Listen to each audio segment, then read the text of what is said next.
Hello, everybody. Welcome to another episode of the Dark Art Society podcast. My name's Chet Zar. I'm your host. I'm exhausted. I've been busy with getting Christmas orders ready and stuff, so I apologize for being late, not doing the early edition, and missing last week. But it's December's always a really busy time of the year for me, so sorry about that. Today we have Brian Brown, who's an excellent tattooer and really cool painter, dark artist. And we had a great conversation, really fun, really interesting life he's had. So I'm excited to bring you this interview. I am in such a rush. I'm just going to kind of go through this intro here quickly. That's all that's been going with me. I got a gig doing a painting for like a really fast job, like a few day job, doing a painting for a TV show. So I'm working on that. I can't say what it is yet, but as soon as I can, I will let you all know. I'm filming it, so it's going to be time lapsed eventually when the TV show gets released. Other than that, I'm just, working on the book and doing, shipping out, mystery boxes and orders from my website. So anyway, I'm got crazy hours. I'm all tired and been staying up till late, all hours of the night, trying to get things done. So if I sound a little, subdued, that's the reason. Okay, anyway, let's get on with new subscribers. Like I said, I'm just going to kind of crank through this so we can get to the good stuff. Nobody cares about what I say at the beginning anyway, I don't think. I did want to mention, I got to mention this really quick. Harley Brown, who's been on the podcast, he's a really great painter, old school, traditional portrait painter. He's really great. Listen, if you haven't heard his episode, it's great and hilarious, and he's a really great guy and a great artist. He has re-released his book called Harley Brown's Essential Truths for Every Artist, and it's a great book. I always recommend it to students. So I highly recommend this if you're a painter or you want to understand art better. It's really written in a way that's easy to understand. And just great knowledge he's sharing. And he offered us a discount, a 30% discount. So if you go to harleybrownartist.bigcartel.com and you enter the code Dark Art Society, one word, you will get 30% off the book. So I highly recommend this book. I'm not getting paid for this. I'm just doing it because it's a great book and Harley's a cool dude. So, yeah, I'm glad I didn't forget to do that. Okay, new subscribers. Brett Herman. Brett, thank you, Brett. I know Brett. Brett's awesome. I know all kinds of people on here. New subscribers. We've got Tony Buhag. Tony, I know you, but I don't know how to pronounce your last name. Buhagyar. I'm sorry, but thank you for supporting the podcast. Amanda Williams, thank you. Much appreciated. Let's see.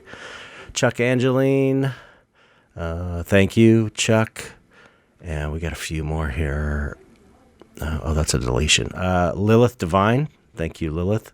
And Renee, thank you all for supporting. If you want to support and keep this podcast going, you can go to patreon.com/darkartsociety and subscribe for as little as $1 a month. Normally, I get the podcast out for Patreon people a day early, and I have these supplemental images that go along with the podcast.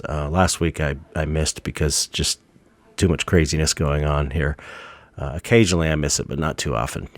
I'm pretty consistent with once a week, surprisingly, because we're at like 187, I think, now. This is crazy.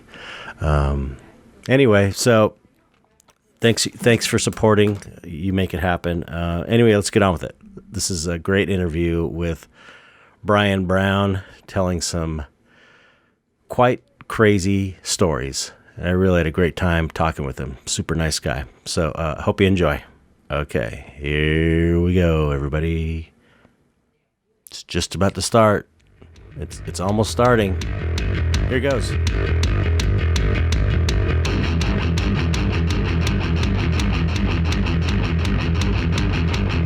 What's up, Brian? What's up, Chet? Thank you for coming on the show. Yeah, man, it's an honor. Thanks for having me on here, man. Really cool. Yeah, I appreciate it. Like I said, I'm a fan of your paintings, and then I was like looking at your tattoos, and it's like, holy shit! It's like you crank out so many paintings, and then I'm looking at your Instagram. It's like I knew you were a tattooer, but I knew you from your paintings. I knew you as a painter, and Awesome. and so then I was looking at your tattoos. And it's like your tattoos are insanely good, and you also have just like a ton of tattoo work, and you're just cranking these paint. It's like you're doing a painting a day. In the Dark Art Society page, you're just like posting a new painting. Just it seems like every day there's a new painting. I'm like, Yeah, how is he man. doing all this work? Oh man, crazy. Just workaholic. Not even work, passion, man. I'm a maniac, man. It seems as the years go on, it just gets supposed to slow down, man. But it's opposite for me, man. I just chasing the dream I'll never catch, man. But chasing it faster and faster, man. Yeah, it seems like that's one of the things I really love about the tattoo community is that, and I'm not sure if that's has something to do with the industry itself, that you have to hustle to make it or what, but it seems like that the normal thing for tattoo artists is I don't know any tattoo artists that don't work hard. I mean, you're kind of an exception. You just, like I said, you're super prolific, but it seems like in general, the tattoo people are just like hustling Sure. all the time, Sure, man. Definitely. So many variations of the industry too, man. For me, it's I just do one appointment a day, but I book people up multiple days in a row, and man, I do probably like 14-hour days. Oh, I go wow. till 3 in the morning, and I don't know what the hell I'm doing, but I man, I don't want to stop, but I got people sitting for super long and just handling it, man. So I'm gonna take advantage of it, When are you painting? Man, I just anytime I can, man. The last 2 weeks I've taken a little time off, man. I've been researching a lot. I'm trying to get into sculpting a bit as well. Cool. I never picked that up, but trying to get dabble into that. So I just joined in that Stan Winston school, and Oh, that's great. I'm self-taught in everything I've done, man. I'm same such here. I'm such a hermit, man, and recluse. So I'm always trying to do shit myself, but I figure right now, man, I just invest in some quicker learning time for the sculpting stuff. Yeah. So last 2 weeks I've chilled out a little bit, but I squeeze it in wherever I can, man. Sculpting is really fun. Yeah. Sculpting is super fun. I love it. It's like I have a hard time. I could easily just sculpt, It's I'm weird, sure. It's equally as fun as painting to me, I think. Yeah, for me, it's all it's the art is the one thing, and then you just transfer techniques to each realm, Mhm. man. So I figure that'll help me a lot with more forms and Definitely. just everything, man. Advance. I'm all about advancing, man. And the more I advance, the hungrier I get, man. To be honest, so yeah, it's been crazy, man. During the COVID it was actually, we shut down for 6 months, man, and we didn't get any financial Oh, my assistance. God. We were the first to close, last to open, and we got our $1,200 check, but Right. my wife is foreign, and so she don't get anything. So, but you know what, man, it was a financial loss, but I got to paint every single day. I was multiple paintings a day, man. I'm super, I don't even want to say addictive personality, but for art, it's just, man, I'm just on a mission, bro. And that really helped me push it further, so it was a blessing in disguise, and Right.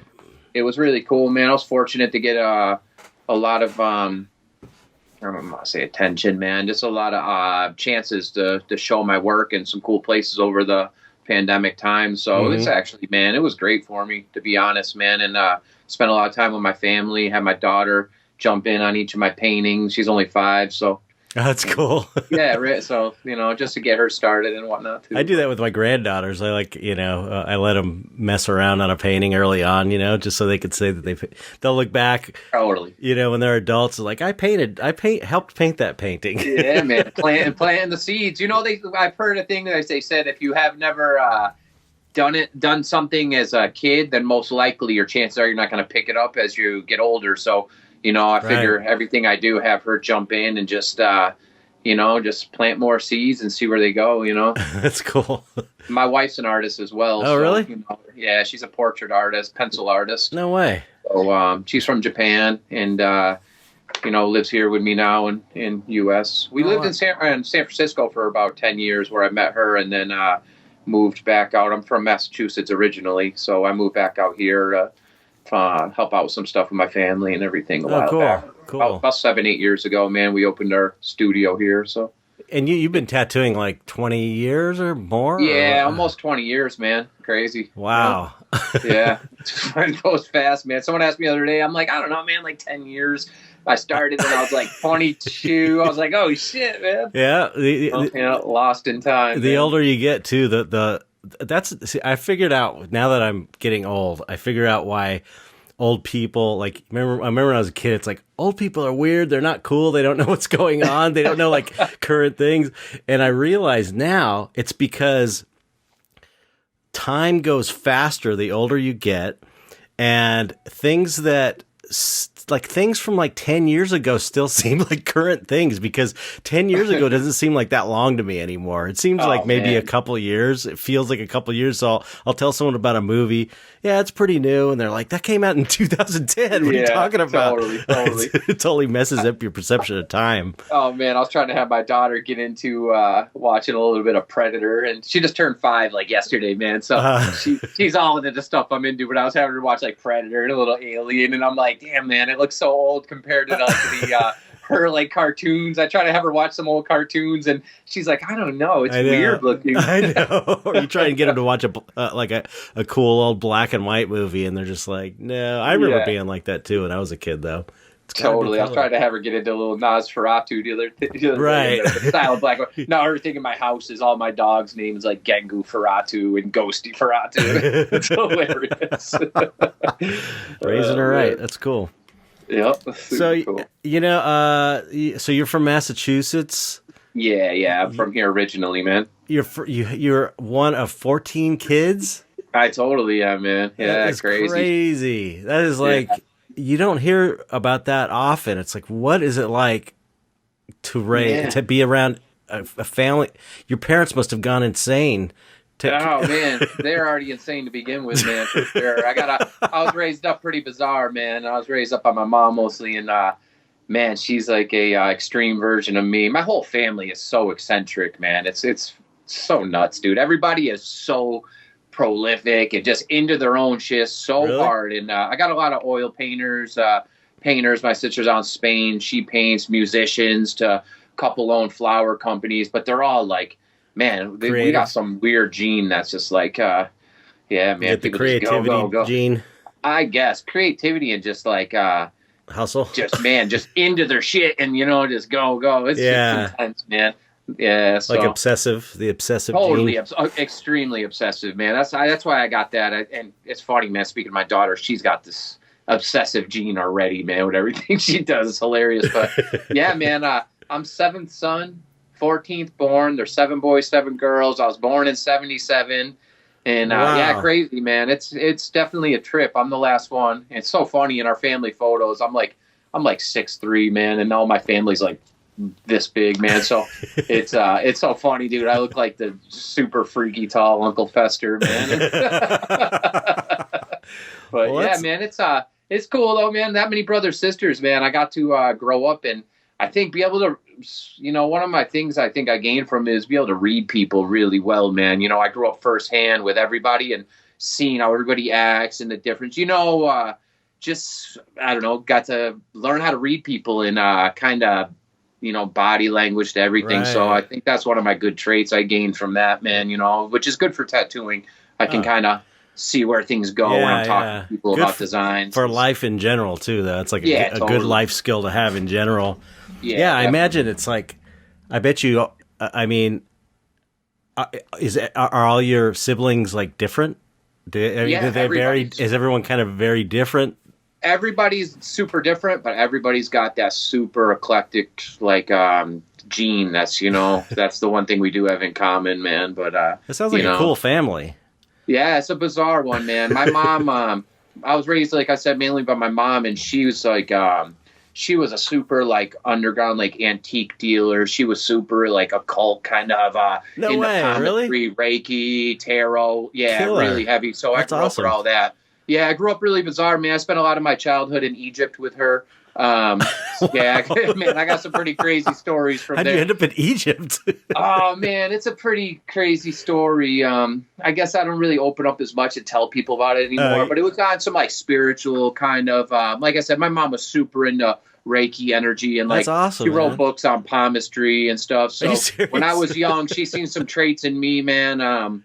I feel, I used to tell her, I used to see colors like glowing around people, man. And Right. she's like, what, really? And I didn't know any better. You know what I mean? Mhm. I just, you're a kid, you say what you feel. And it turned out, man, it's weird to say this in a public forum. I guess I ended up going to Catholic school and they really shied me upon this. So it kind of, it left a mark in me where I don't really, it's usually I have to be really close to someone to open up about it. But You don't have whatever. to talk about anything you Man, don't I got want no to fear. talk about. I got no You know fear. me, though. If you listen to the podcast, I'm into all that Totally. shit. I was like, I'll talk to Chet. He'll understand it. But yeah, man. So my mom seen that. I used to tell her she would do classes with people, and they'd come in. I'm like, why are they glowing this like orangey brown or this? And she's like, what? And she would look it up, and it would be like a kidney problem or disease. She would tell them. They're like, oh, we were totally just diagnosed with a kidney. Like, and so my mom's seeing this weird thing. So she tried to bring me out there to find some schools to Amazing. go. And we didn't grow up like rich. We had a big house, and my mom was super hustler, man. I was like the hand-me-down kid of like Goodwill clothes, and all my brother's sisters like pants. I was rocking like clam diggers, dude. So I was so tall, and So she was selling antiques, man, hustle. And my mom is the ultra hustler, man, and she would get us out there, man, and we ended up really becoming friends with this family out there, and I ended up spending a lot of time living at their houses and hustling, man. I dressed as an Egyptian kid up at the pyramids selling shit. I got the craziest story from there, man. This is a true story, Okay. man, and it's pretty crazy. I guess I'll just tell it, man. It's another one of those things I'm like, I don't know if I should tell people, but it's so crazy, You man. gotta tell it. All right, man. So I've been to Egypt 5 times, and I would spend extended amount of times there growing up.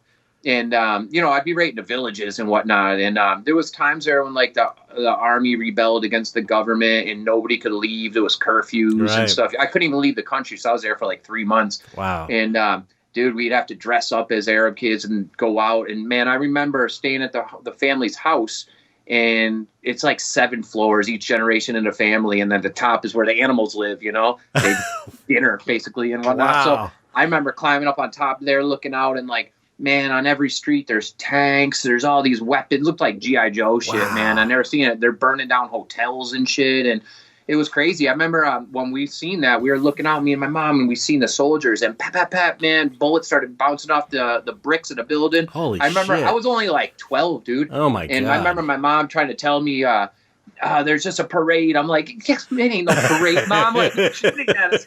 But anyways, Wow.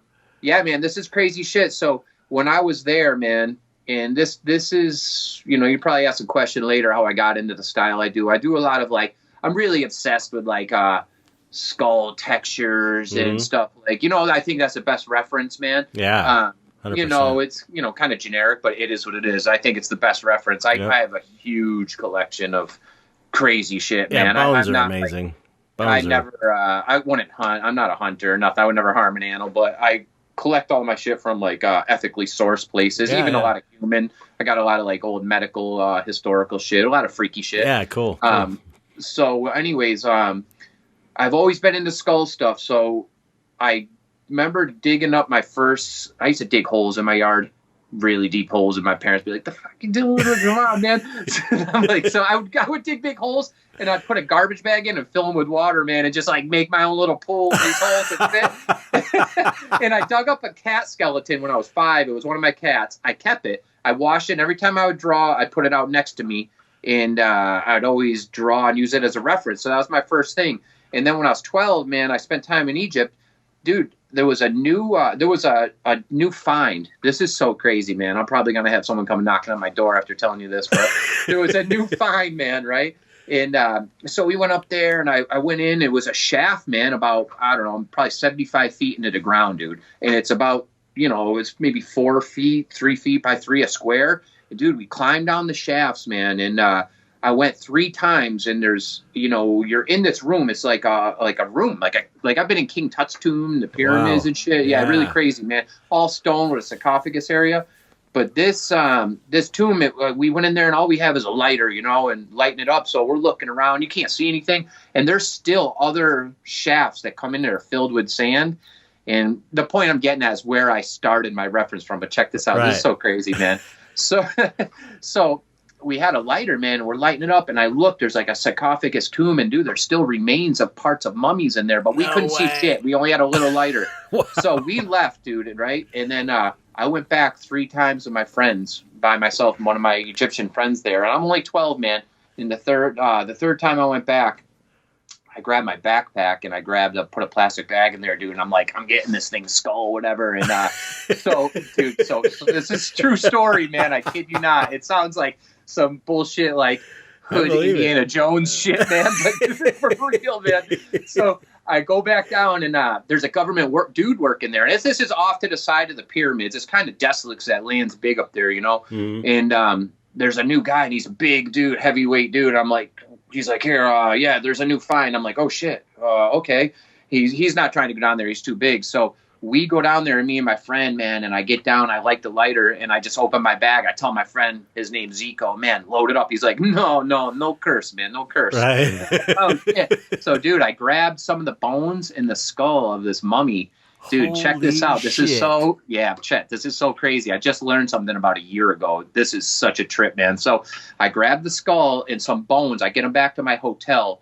And we knew people there that worked at the bazaars, kind of like we were in it pretty thick. So we knew people on the black market. And, dude, I'm 12 years old. I tell these people, like, meet me at 8 o'clock at this family's house. Like, I'm going to sell you the skull for $500. And, like, dude, already trying to make deals, like, before I even get back. So I see my mom. I tell her, she's like, what the fuck? Like, you got what? Like, you're selling? No. Wait, what are you talking about? So we go back and I open the bag, man. And I pull out the bones. I got the femur bone from the leg. I got the wrist bone and the skull, man. And it's missing the lower jaw part. But, dude, it's all patina and still got wrapping on it, like shit you see in a museum. Wow. And I remember turning that bone up and just like the dust and marrow coming out. So, dude, so crazy, right? So we flew home with this. This is way before 9/11. I'm 43 now, dude. My mom put it in the suitcase, and we fucking totally flew home with this thing. Holy shit. So I've had this my whole life, and this is how I got into collecting skulls, man. 12 years old, but I was sick about a year ago, man, and I've always tried to figure out, like, whose is this? Like, obviously want to know everything about it. Right. So, man, I started watching videos. I put together the year I was there, the age, and then looked up, like, chain of events of what happened there. I never kind of chronologically put everything together. Dude, it's the year they found the remains of the people that built the pyramids. And I was watching a video on it, and they go right by the shaft that I seen. I'm like, oh, my God, that's the shaft. Holy shit.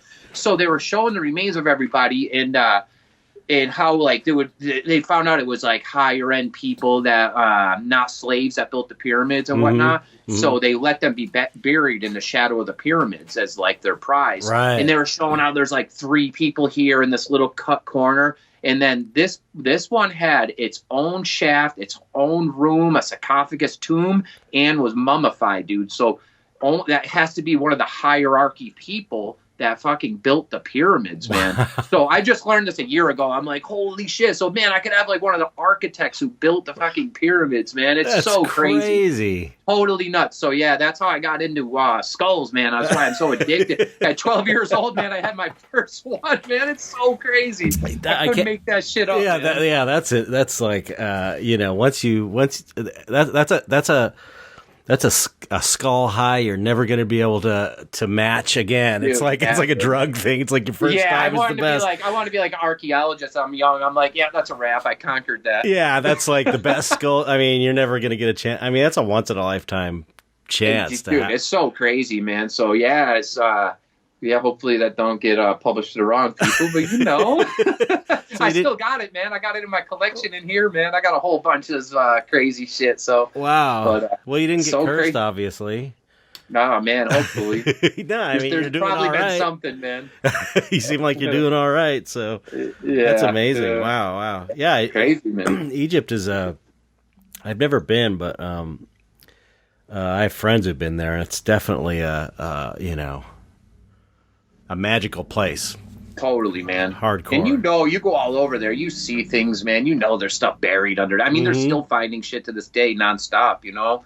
And then when you're in the pyramids, man, you go up on them, you go inside, you know that's a whole, that's not just a structure, man. You know, there's something crazy there, man, for sure. Yeah. And then I think all the pyramids, we used to ride horses from Giza to Luxor through the desert. And it was, I think there's like 99 pyramids in a direct line through Egypt is how they did it too, which is pretty crazy, you know? Yeah, really cool, man. So... Damn. Have you ever heard the story of how Aleister Crowley, he was like, the big magician, occultist dude. I have his tarot cards. My mom had a set of tarot cards that were his. Yeah. That my mom actually just gave to me about 4 months ago. Oh, so cool. yeah. The Thoth tarot deck. Yeah. I guess she had one of his personal decks. Yeah. So really? My mom collects crazy shit like me. That's amazing. So. But he had like a major, like a spiritual awakening in Egypt. Like he went. I read some of that. Yeah. He had apparently he ended up starting this religion called the Lama, and it was all dictated to him by some spirit in a pyramid. Like it's all at once. It was kind of like he was just automatic writing and doing some ritual in there. So it's like it's a I read something short about that. It sounds pretty cool, man. It's a trip. It's a spiritual epiphany. Yeah. Wow. Amazing. That's what a way to start the podcast off. Yeah, drop that in heavy, man. Sorry about that. Should have saved that for the end. Yeah, I know. No, that's great. That's awesome. Yeah. That's amazing. So, okay. So, you were, I watched an interview with you before just to kind of like, get a little background. So I do know a little bit about you. Cool. I love the story about how you knew you were an artist when you were 5 and you knew before you knew how to spell the word artist. That is like fucking priceless. Oh, man. I remember them asking me and they're like, so what are you going to be? I'm like, starts with an R, you got to guess. And they're like, a reverend? I'm like, no. Like, and they're asking me all kind of stuff at the end. They're like, what is it? I'm like, it's an artist, dummies. And they're like, what? What's an R? I'm like, oh, shit. Yeah, that's the new spelling of artist. RTIST. I think it's perfect. God, hilarious. Yeah, I was just telling my daughter that one the other day, man. It's so hilarious. She's like, Dada. Yeah, that's classic, man. It's so funny. So you were drawing. What were you doing? You were drawing and creating. You're just a creative kid, or yeah, I guess so, man. Just since I can remember back, man. I remember, what's weird? I think on one of the podcasts, I heard you talking about the characters that you drew when a kid, and it sounded exactly like what I was drawing, man. I was drawing this, I don't know what it was, from like super young age, man. I was drawing this, like, this weird, like, almost like a punk rock, like, he had like a mohawk, a bald head, and a big rat tail, and like cut like army shorts, and he had a hatchet, and I was like just drawing this dude over and over, man. I don't know, it was like my first like repetitive character, man. Wow, that's kind of interesting. I got into, like I said, I'm last of 14 kids and musicians in my family, so I grew up with everybody's info. We all lived in the same household at one time, so I got everyone's like flavor and taste when I was super young. So my brother was listening to a lot of rock. He played music and stuff, and I was drawing all the band logos and everything, just like copying. And I remember I always had a hard time with like Guns N' Roses cross with the skulls because I was so young. I didn't know how to draw like that complex yet, man. But I was doing all the lettering and stuff, Striper, Poison, like all these Cinderella, man, like all these crazy bands, That's great. So yeah. But was that your kind of go-to thing when you were a kid? Was art, or were you doing other stuff too? Yeah, I think I was always creating shit, man. I tried to build some stuff. I remember it was always like a dark twist, man, for some reason. I remember in 7th grade, my parents ended up trying to send me to a Catholic school, which was right across the street from my house. And like, I remember they wouldn't let me in, and my mom like got in a fight physical with the priest, bro, and like hemmed him up. And he was like, all right. I remember them arguing. I'm like, holy shit, mom's fighting the priest, dude. So yeah, man. He lived next door to our house. I remember shooting his windows out with BBs and like golf balls and shit, dude. I got caught for it. It was so fucked up. I had to like pay for all these lights, and they put in like luxury lights and shit, man. But anyways, yeah. So what was I gonna say? How was I gonna say about the growing up there? And so when I was in 7th grade, I remember they called my family home. We had to do the projects for science, remember? Mm-hmm. And I remember building this. My family owned a lumber company, so I grew up in like an old school lumber mill, bro. Oh wow! And so I remember going up there and building this like a 4-foot guillotine that worked and stuff. And cool. I took my sister's Barbie's head, like I grooved out the wood and put in this like sliding blade. And I made shit. one of those one time too when I was a kid. Me and my friend. It's huge. And I remember taking my sister's like Barbie's heads and I cut the back of the neck and like I dipped their neck in like red paint and shit. So when it hit the head, it would like roll down into this like I had like this little vase of my mom's. I painted all red and we had like a bunch of Barbie's heads in it. And they called my parents. Were like, "Do you know what he made?" And they're like, "Yeah, guillotine." And they're like, "What the fuck?" Like, exactly. It's like, what else are you gonna make? I remember me and my friend made ours. It was like probably 3 feet tall. And we used a lawnmower, a blade from a lawnmower for the blade. Like a real one.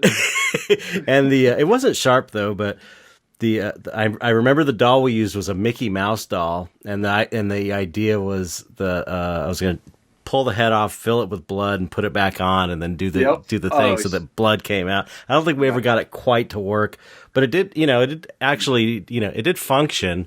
But, it was full-on Addams Family shit, you know? Shit. Awesome. Yeah, it's like, doesn't every kid make a guillotine?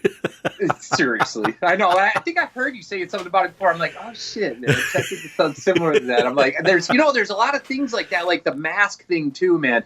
Right now, I've been into collecting masks. My daughter's cool. My daughter's been into wanting to learn how to sculpt for like the last 2 years, dude. She's so into it. So I got into the stuff, and then that led me more into collecting a lot of the old masks. I've been collecting them like crazy lately. I'm like a fucking weird dark hoarder, bro. I just like to collect so much shit. Yeah, you're definitely a collector. I can tell. Yeah, from my mom, dude. It's right. Yeah, so yeah, man. What was I gonna say? So the masks, man. I remember when we were young, there was someone had those Topstone masks at my house. We had a witch one. Oh, really? Then, like the Fester one, bro. And it was like, I remember being scared shitless, man. And someone always rocking those and scaring the fuck out of us, man. And I had so many older brothers, sisters, man. They were so bad with us, man. So, and I remember when I got my chance, man. I remember like wearing them and going. I remember my nephew slept over my house. He was young, sleeping in bed. I went outside the little deck room, and I was like, it was like storming, and I'm banging on the window with that mask on. And I remember that dude waking up and fucking couldn't breathe on the bed. I'm like, man, I remember. So yeah, with the masks, man, it's I just ordered some, man, because I want to get my daughter into the same shit, but my daughter's already grown up with all this dark shit. I got so many human skulls, like crazy this is shit, normal man. For her. She has no fear, bro. So it's like, I don't even know if I'm going to intrigue that in her. She's already like so deep. Yeah, she's going to be jaded. Yeah, so we, exactly. We got a bunch of masks. We all been trying to rock them here. And just, I feel like that's like a necessity, man, for like the kids. I feel like that's somehow like a universal staple to like get them into this weird shit, man, Oh, yeah. I hear so many people, same story. Someone had the mask, man. They scared the shit out of us. I'm like, it's always the mask, man. Masks are so cool. I mean, I grew up, I'm like 10 years older than you, 10, 11 years older than you. Yeah. And in the 70s, masks were like still a pretty big thing. I think it was like 60s and 70s. So it was like every kid, as part of every kid had like G.I. Joes, the big G.I. Joes, the old school ones. I had those. My brothers hand them down. And every kid had G.I. Joes, Army Men, and car models. Lincoln Logs. Yeah, Lincoln Logs. There was like a staple, but masks were one of the toys that every kid had a mask, at least one. It was like a big thing. So that was just... Masks were always around, So it's part of. It's great, man. It's great. I love that stuff, and it was cool. I got to in the '90s. I got to start a mask company for this guy I was working for, which was so cool, super fun. It was so fun. I love making masks. I would love to. I would love to do make masks again, just because that's why I started to get into the sculpting stuff too, man. I want to make some masks and cast some resin bust, paint them and stuff. Mm-hmm. I just want to try my hand at that. I love the statues, man. I'm all over it. Right before we did an interview, I'm like texting with that dude Darren Holt about that Dracula one. I'm like, yeah, shit, I'll just buy it. And I got like 3 other. Man, I'm going between that and these Predator sculpts. I'm like, dude, I'm so obsessive, man. I'm up till 5 a.m, like just like checking each one, trying to see oh man, I can't stop, dude. My wife is like, you are so bad. There's always something, dude. And I don't know how I even function, man. I sleep like 5 hours a night. I feel like the internet just got invented, man. I just can't stop researching shit and then up and execute. And I mean, researching on the internet for something you're into is so enjoyable. I find it so fun to do, it's so fun to learn about, or especially if it's collecting types of things. Yeah, it's really enjoyable. It's like a really oh man, I get all experience. stoked at night. I get all like, I'm just hop in bed. I'm like, yeah. How's my research time? Oh, totally, man. It's hilarious. Oh man, yeah, I've been onto that lately, man. I've been research. Went from all the vampire shit now to the Predator shit, man. I'm just it's like started rewatching all the Aliens last night. It's like I'm waiting for my This is I don't know if you heard about this. If you're into Dawn of the Dead, the original Dawn of the Dead, the one that they just came out with a box set, a 4K box set, like ultra high def. Super 4K cool. Cut of restored cut of the original Dawn of the Dead, and it's only for sale in the UK. And so I pre-ordered it like 6 months ago. It's on its way. Cool. I don't even have a 4K DVD player yet. So it's like I bought this box set because it's the ultimate box set. I have to get a region free because there's the bonus disc is like the 4K will play on any 4K player, but it's got a bonus feature disc that's awesome. That's a UK region. So I have to buy a special DVD player just to. But that's how much I'm into it, man. It's like I'm so excited about this box set. It's like the ultimate Dawn of the Dead box set. So cool, man. I've been watching a few of the different Night of the Living Deads again at night, man. But I watch them on YouTube right now. You got to watch like clip to clip, keep hitting, Right. But yeah, I got different. Man, I collect old kung fu flicks too, man. And when I was in San Francisco, you get them direct from the Chinese store. So I had to have a Chinese region player, for all those. And then I got that Beksinski family movie, and that's on a different region. So I didn't get to watch it yet. I'm trying to It's great. It's really good. It's a really good movie. Would you watch it on Amazon or something? I think they have one on Amazon, but I didn't. I don't remember. I got it. I bought it, but I don't have the region player for that one yet. So it was streaming. Yeah, it was streaming somewhere. It might have been Vimeo or something where you had to rent it on Vimeo it was great though. It's cool. Like such a weird idea, really. It's a strange. You'd think that there'd be a fucking documentary about the guy. Crazy, and it's like they make a dramatization about his. I mean, his life was interesting and it is really good. But it's like, man, if I was rich, I would fucking produce totally Beksinski doc. I mean, that's what I want to see. I'm into it. I go out to Poland a lot for tattooing and stuff. Oh, really? Yeah, I go out with Victor Portugal at his studio and stuff. Awesome. I got a lot of work by him and stuff. And I go to do the, you know what's really crazy? Check this out, man. A lot of my life-changing moments have been in like a 3-day system, dude, like the skull in Egypt. And that was one of my monumental things in my life, I think, man. Life-changing events. And also going to the Beksinski Museum in Poland and I went there 3 days in a row, man. I don't speak the language. I don't know anyone there. I went and it was closed. Next day it was his thing is closed that day, and the next one it closes early or whatever it was. So the third day I went, it was open, and I got to go there, and that was cool. It was on like a 3-day thing. I feel like a lot of my weird events in my life that are like big like life events they're on like this weird 3-day in a row thing like that. It's bizarre, right? But yeah, man. Anyways, I went up there and seen that, and man, it's so cool to see those up. And man, you know what happened to me when I was there? I've been to I'm a huge like avid museum goer and whatnot, and always going all over.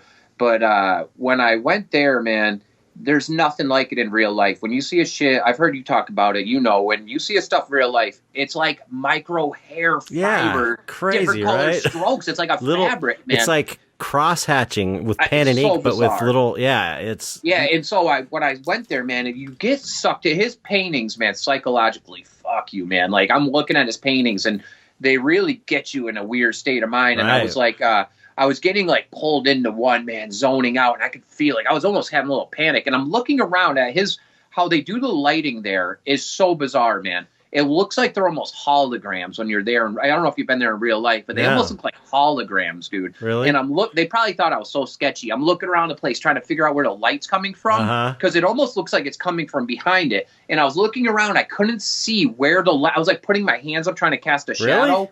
Yeah, like there's some shadows cast from other things, but I couldn't figure out how the lighting was. So I'm looking at the painting, and I'm just like zoning out so hard. I'm looking at the lighting, and I don't know why, man. I never did this before. I started like going to reach up, walking close to it, like to touch the painting. And the guard grabbed me. He's like, "Whoa, what's going on?" I'm like, "Oh shit, fuck it, just arrest me now. I'm probably gonna do it again, man." I was like, "Holy shit!" They probably have that problem a lot there. I imagine people are always trying to touch it. I went there a couple times. Like each time I go there, I go and visit again. And last time, man, I always try to film, but they're like, no. And last time, I had my camera. I'm fucking so bad. I had my camera in my hat, kind of like just walking around. And I seen someone taking a picture, and the guard didn't say anything. It was like a different guard. So I took it out, started filming. He seen me, didn't say anything. So I got to do a whole walkthrough up close, filming everyone and stuff. So oh wow, cool. Yeah, really cool, man. So yeah, I talked a lot with the dude who Camille, the dude who does his page, the Beksinski page. I speak with him a lot, and I this is such a crazy thing, man. I wanted to get a couple of the reproductions that he had from the museum, and they're on the wood boards, printed super high quality, but they couldn't accept any payments that I could give them for some reason. So I talked to him, and I never met the dude before, and I could tell he was just such a good dude that I actually, man, I'm like, I don't trust a lot of people, but I actually sent over enough money for 4 of those and just put it into his account without knowing this dude. And which is times 4, because our dollar's worth 4 of those. So I mean, I think each one was probably like, maybe like $1,000 or $2 in our money, dude. It was a lot of money. So he had like 12, 15 grand in his account. And dude, he hooked it all up, went through, got them all shipped to me and everything. I don't know, amazing. Man. I could tell there was a good thing with the dude. So I just trusted him, man. And I did it. I can't believe I did that, but it worked out so well. So me and him got a really cool relationship now and stuff. How cool. That's so cool. So I got those all in my house. So awesome, man. Exciting. Yeah, I keep thinking, it's like all it's going to take is someone that can direct a documentary, to create a documentary and kickstart it. I mean, between the community, we could get that thing funded easily. Man, and that's what it needs, because speaking with all these dudes, like they don't pay that dude to do his Beksinski, the pages, nothing. He had to almost quit one time. He was doing it for like 4 years, he told me.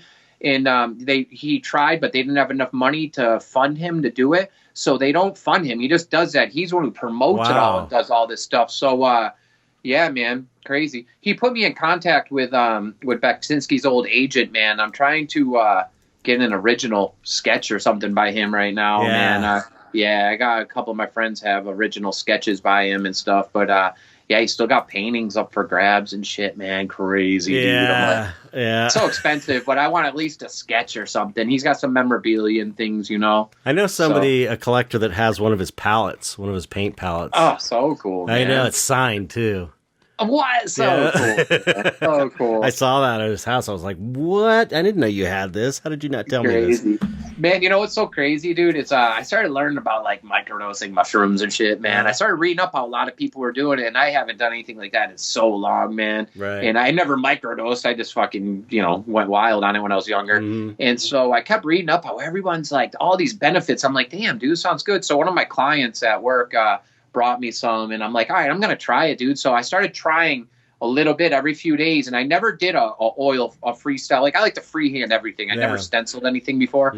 So I never did a portrait, but I was studying like color tones, like temperatures for, facial. And you know, man, I didn't think I would be able to really just flip out a portrait, dude. And I took some mushrooms, man. And the day after, dude, I tried it, and it was the most fluent painting I ever did. And it was, I was like, who am I gonna paint? And I just opened up my tablet, and it was a picture of Beksinski. I'm like, perfect, right? Let's go for this. And I rocked it, man. And man, I'm really stoked on how it came out. It was like one of my better. It was really good. I feel like confident in myself that it was cool, man. And I was so stoked, man. And I hung that up with my collection downstairs and stuff in my house, and I put it up in a nice frame there. That was my first portrait, man. And just the way it happened was really cool, man. And yeah, I feel like the mushrooms just totally laid out the formula for me. I was like, oh, this is just one after another. I'm telling you, man. One time, as you, I haven't tripped in a long time, but one time, back when I was doing the Ego Death show, I had a painting, and it could not. Something was off, and I ended up tripping. And as soon, I looked over at the painting, and it's like, oh, it was so obvious. It was like so clear. How could I have missed that? It was right in front of my face. It was just like it was something wasn't even. It was like something was too far to one side, and it was like, how did I not see that? And it was weird, man, because you're looking at the same. I think it's humans, man. We put up mental blocks on our own self, man. No doubt, man. And that just goes shit instilled over time. Well, and that just goes experience. It goes to show how much of a filter you're seeing everything through in regular reality, like your normal everyday life. It's like everybody's always on drugs. That's what nobody thinks about. It's like you always have chemicals going through your brain, and you've got filters of what you know and everything. It's like your own personal algorithms. Man. Put you in your own little reality. You don't even realize. It's like altering the same system. Yeah, it's altering how you see things. You know, so it's really interesting, and that's why it's what I'm interested about really in spirituality and stuff like that, because really any of that spirituality and meditation and stuff like that is all about deprogramming clearing that stuff so that you can see things clearly instead of seeing them through filtered layers of stuff you've built up in your head. Yeah, man. You know what was the beauty of this when we first did the lockdown of the pandemic, dude? I was really fortunate, man. This is going to go about I guess into mental clarity that I got from this time, but I had to do an interview with for Mickey Violetto for Time Life magazine. Not Time Life, fucking Time Life. Tattoo Time. Wow, you really hit the big time.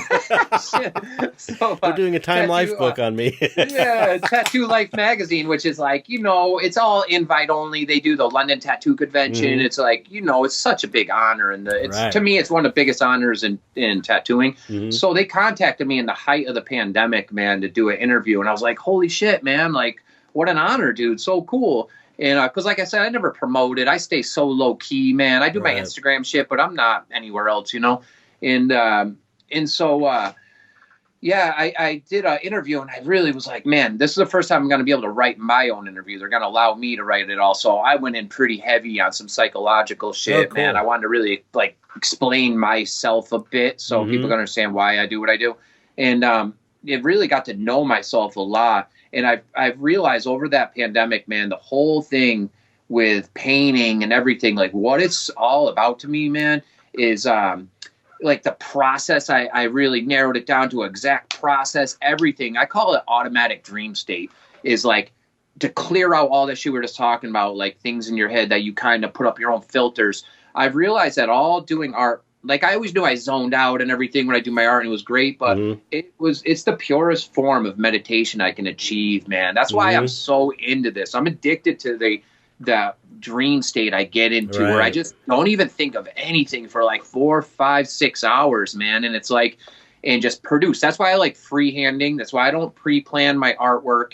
Even my tattoos, I freehand on the spot. I wipe most of it off, create on the go. Wow. Same thing with my paintings, man. I just everything I let it flow right there, and it's the fastest way for me to execute into the zone out and just get into that state of mind, man. And over the pandemic, I got to hyper tune how that worked for myself, man. And it was such a discovery. And after that, I feel like it put me on a different level for production, man. And now that's why I produce so much, man. I'm just addicted to that state now. It's automatic drawing, but painting and man, it's just I'm so addicted to that state of mind now. That's why I'm so productive, I guess. and willing to be like that, because it's like a vacation, man. I get to filter all the bullshit out instantly, man. And it's I couldn't imagine if I didn't have that, like being bottled up. And not only that, if I didn't have that, if I didn't understand how to really hyper tune it, you know what I mean? And I feel like that's been the benefit of this whole time, which is that I couldn't replace that for anything. It's one of the greatest achievements for myself personally, man, is to really understand how to meditate while painting, basically. And, super cool, man. Really exciting for me. So yeah, that's cool, man. Yeah. That made the whole game of it way more exciting for me to, my approach and everything, and understanding myself of it. It's cool, like mental achievement for me, Yeah. That's what I love about your work is, it does have a feeling of you just kind of letting it happen, and it's every time I see you post one of your million paintings that you do, it's like I'm always, it's like, oh, I want to do that. I want to just go. I just want to do it. It's like I've gotten so into this, like, prepped, and I've talked about this before, that it's like I started off very improvisational and just kind of doing it, and then I started fine tuning everything and laying things out and planning things out, and I got, well, grass is always greener on the other side. Yeah, no, there's a lot of foul time, right, like the way I did it, right. But it's like, how it is. You get to a point and you're like, okay, I've achieved that, so now I want to go back and do something more weird and just amorphous and just. I feel like for me, man, I feel like pre-planning stuff. For myself, anyways, to speak for myself, I feel for me, it takes a lot of the life out of it. I feel like I got to let the piece take on its own life and just serve the painting, man, and I feel like anytime I my whole life has been a freestyle, man, I feel like anytime I predetermine shit, I'm never satisfied with it. It never comes out the way that I expected. Right. So, and it's like, I do portraits, like I have a painting of a Nosferatu portrait. It's like one of my only portraits I have right here on my thing. Oh, I saw that on your Instagram. That's great. Yeah. Wait, I want to take a picture. Wait, don't move. Hold on. Hold on. This is for Patreon people only. Hold on. 3, 2, 1.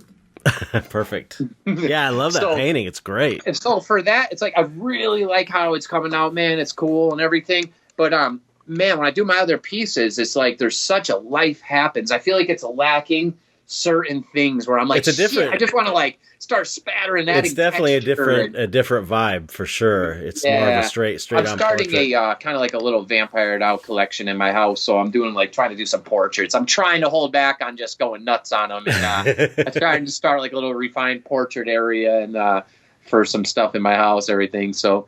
But, I look at all my artwork, honestly, man, it's all like, even my tattoos, here's a couple things, man. All my artwork, I feel like, is just my backgrounds and textures of stuff I'm super interested in. I feel like it's about that, toying with imagery. Same thing as my tattoos. It's about my stuff. Just like the main image is not the main thing to me, but it might be to the client. You know what I mean? Right. I like all the entwining layers and stuff. But that's what makes your work stick out, is that you are doing, there's this really cool element of design in all the details. Everything's very like organic, but it's kind of designy, and it really makes it's not just like a mess. You see people do this sometimes to where they're doing maybe like a improvisational, just kind of going for it, and sometimes it looks like a mess. It doesn't look beautiful. It doesn't look beautiful, and your stuff looks beautiful because it has all these beautiful lines, and it's so. I get what you're saying. You know what I consider it, man, is there's another thing I tuned. What I'm going for now with my artwork is I'm kind of like obsessed with the mind frame and concept of that dream state. So I'm trying to make a lot of my artwork and tattoos not a full image, almost like how you would think about something like when someone comes in for a tattoo, I'm like, you're picturing the whole thing finished, all in form and like the whole thing completed, but you're not. You're thinking of a few highlight pieces, and then your mind just morphs and goes to the next. So I'm trying to make my artwork, what I'm going for is more of like a dream state thought process, like parts of images, and all of a sudden it just kind of organically blends, morphs into the next thought. So there's no finite end on something. It just keeps blurring. Like it might be missing part of the face, and I feel like you don't even need the whole face. I feel like I'm just battling for attention when I start doing the other side of a face. You know, I'm like, I already did one side. You don't need another. Just turn that into something, into another portion. You know, and that's how I'm looking at a lot of my artwork like that, and you know, kind of just morphing in and out of each other, and kind of like, I call it a little bit like a necro-organic, a little bit of darker feel. It's kind of organically going, you know. I like that concept. That's kind of where I'm at right now. I like it. It's really cool.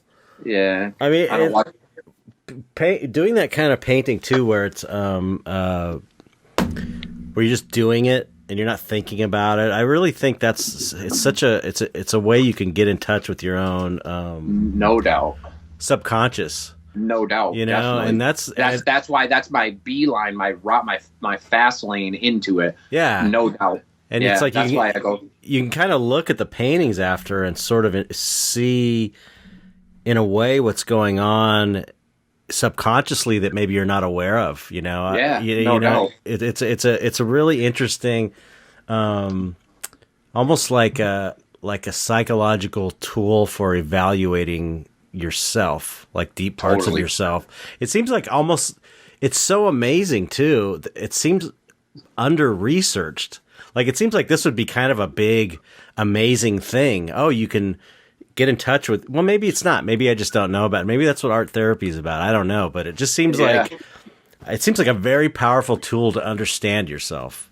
Well, you know, I've been doing art like a long time, but I feel like that approach is definitely, I mean, it's like instant for me. I'm gone as soon as that brush hits the thing or whatever I'm doing. It's like, it's so fast approaching it like that for sure, man. You know what's really cool, man, for tattooing as well? You know, like everyone has a walk of life, and I'm totally cool with that, man. Obviously, you know, I would never not be cool with anyone doing their approach. But when I do my approach for tattooing, doing freehand stuff and doing the kind of styles that I do, it's really cool, man, because I've learned that it really puts me in touch with people that are willing to take more risks in life. Things don't have to be exactly like when you get that tattoo, it's exactly what it was supposed to be at the end of the day. And either of us know what it's going to be. And if the vibe is good and there's no bad energy festering, man, it's just going to flourish to be crazier than what we thought. Right. And so it introduces me. Like, I'm super sensitive, man, and I'm like OCD, repeat shit in my head a lot, you know? So I'm really, like, had to master on my surroundings, who I put and what I put myself around. And so by tattooing people like that, man, it really puts me around the people that I want to be around, man. The people that are willing to take risks in life and live life, and they're not like, you know, I used to get people that wanted like a letter, and man, I would get 30 phone calls, 900 messages. I'm like, dude, it's a letter B, dude. Like, oh my God. So now doing like this control stuff, freaks. Man, people, totally doing this it's way cooler people I want to be around. And yeah, man, it introduces a way cooler environment for me. Yeah, man. So I'm really particular about what I'm doing and who I do stuff on. And I'm trying to really just hyper tune into only them styles and shit. I never thought about that. That's interesting that you're going to get a clientele that's more in your mindset. You know, if they're willing to do that, it's pretty cool. Yeah. Because most of my clients, man, we don't know what we're doing. They might give me a lightweight concept now, but it's all freehand shit now, man. And it's who knows what it'll be, you know? But as long as it's all the best stuff happens, though. I think, you know, especially as long as you're consistent with like a technique and a formula, you know what I mean? It's going to be along the lines of the work. It's like someone wanting a piece from you, or they're collecting a piece.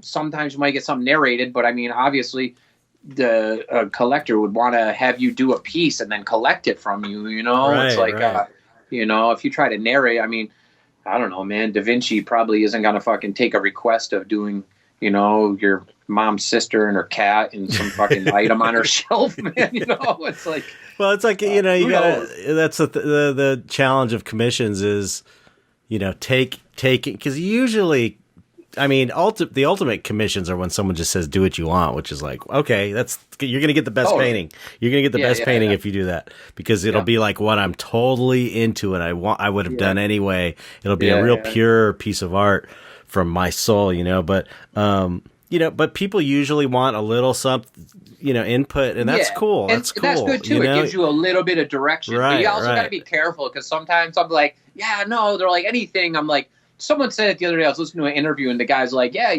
they said anything. So I said, why don't we do like some super pornographic shit on you? Like, what? No. Yeah, right. I'm like, so, exactly. You need a little bit of guidance. Yeah, like give me a little guidance, but man, you got to be careful how you approach it too, because sometimes I'm like, yeah, well, what do you think? And they're like, well, like this here and there. I'm like, oh my God, why did I even say it? I like it when I tell people doing commissions, my favorites are like, find a bunch of paintings of mine that you like. Totally. And then I'll try and use them as way. Influences to make something. Because then they have faith in your work as well. Right, and it's like, right. That they're showing like interest in what you do, and not showing you 900 pictures of this other artist stuff that you don't do things like. Plus, you can look at them and go, okay, you could find the commonalities. It's like, okay, they all have maybe a certain color scheme or a certain composition. So this person probably likes the stuff I was doing during this period when I was using these colors. And then you can kind of like just have that can be your starting point. Because it is good to have. It's good to have a certain amount of limitations in a way, Yeah, totally. Like if you just have no sense of direction at all, it's kind of hard to know even where to start. But it's good to have a little bit of something to kind of keep you, focused. Who said that? Was it Da Vinci said? I think one of those guys said the blank canvas is like my biggest enemy. They're like, when you get in front of it, you just have to slash it and I don't know if the exact words, I'm not paraphrasing, but they said just slash it with a stroke of paint and defeat that white canvas right off the bat. That's what Harley Brown says in his book. I don't know if you know Harley Brown, but I've had him on the podcast. He's like this old school, amazing painter, like traditional painter. That's what he said. His whole book is written. Actually, he just came out with. He reprinted it. It's called. You should get it. It's called Eternal Truths for Every Artist. It's really good. It's like a really good go-to oil painting book, and just composition and art principles in general by like this old school dude. And he gave me a coupon code, Dark Art Society, if you buy it on his website, and get it for 30% off. It's pretty cool. But it just like yesterday he hit me up and he's like, would you share this around? I was like, of course. But he says that in that book, like, because the whole book's written in a very lighthearted way, and he's basically like, first thing to do before you start is just fucking throw some paint on there and sort of, especially a canvas. Yeah, man. It's so square and like so like edgy and just blank flat. Yeah, right. Man. That's why I like freehanding on body parts, man. As soon as I see the body part, I start mapping out the anatomy real quick, and it's like a million ideas start flowing, man. And but the blank canvas, dude, Jesus, man, it's like, it's intense, Yeah, I mean, when I first started, it was, I had a real problem. It was, I've said this a million times, so people have probably heard it, but the very first time, I'm like, okay, I've done some test paintings. Now I'm an artist. I'm going to do this thing. Here's my thing. Okay, blank canvas. And I was just like, I blanked out because I was so used to having a starting point in effects where they would tell you to do a certain creature or something. And I had no one telling me anything. And it's got to find the happy medium. Freaked me out at first, like, oh shit, I wonder if this damaged me. Like, I need someone's input. But then I started, I just got paint on there. I started throwing it on. I started experimenting, and I was like floundering around for the first few years. And then I finally kind of found my groove in these portrait style things, and they just kind of kept following that. But some of my early stuff is more like the stuff you do a little bit, not as detailed, but it's more like, close-ups of part of a face, and it's kind of surreal and weird. It's kind of similar. I enjoy that stuff. I like the concept of, like, I always think about this, man. I'm not trying to make my shit scary. It's not what it is. I just like to do kind of darker themed stuff, because I always think about the psychological level, man. And when you think about things, to me, this is maybe just me particular, but when I think about events in my life that happened, I always think about more, the more harder, darker moments. Someone in my family passed, and I remember specific seconds and things, feelings, and little things. and they're so intricate. But when I think about a whole, like a happy day in my life, I almost think about it as this whole day and this rounded thought, like smooth, round, full day. But when I think about darker things, I think they make more of an impact on my psyche with textural, like, details of thought. So I try to transition that into my painting. I try to transition that psychological in my painting. I feel like those are the things that stand out and make a mark more in my psyche. So I like to twist my art with a little darker twist and more textures, almost like to express like that, how the thought process, like more textural thoughts and stuff, you know. It's interesting to think about what does that mean on a psychological level, because what you've got is you've got layers and layers and things intertwining, and it's almost like, you know, there's a flow to it and a design to it, but it's like it's what is it? I'm just trying to think, like, what's the metaphor? What's the metaphor? Because it's like, it's dark, it's layered, it's deep, it's tangled, kind of, it's flowing in and out of one another, all these textures, and it's just like, that's really interesting to think of it in terms of like, what does that, what's the metaphor for the psychology of, you know what I'm saying? It's like, it's almost like totally. You're trying to interpret something that's you can't interpret, like a dark thought. You're trying to like physically. Well, I also try to like timeless things. Like those things are the timeless thoughts in my head from my life experiences. I think are the more textured things. They stand out to me more. So like happy feelings, like obviously I love to be happy, but I feel like those trigger more emotions, more things for a darker twist. So I go with that, and then tattooing as well. I used to do a lot of color, but you know, I look at it like this, man. Black and gray. Like someone said once, man, you know, you look at a color photo of you and your friends and it's like, oh, awesome photo. And then you see one of like it in black and white, dude. And you're like, damn, that was that day, man, you know? And it's like, so I like tattooing in black and gray. I can express myself more. I feel like it has this like timeless feel to it. They last longer and better color than color tattoos as well anyway. So, oh, really?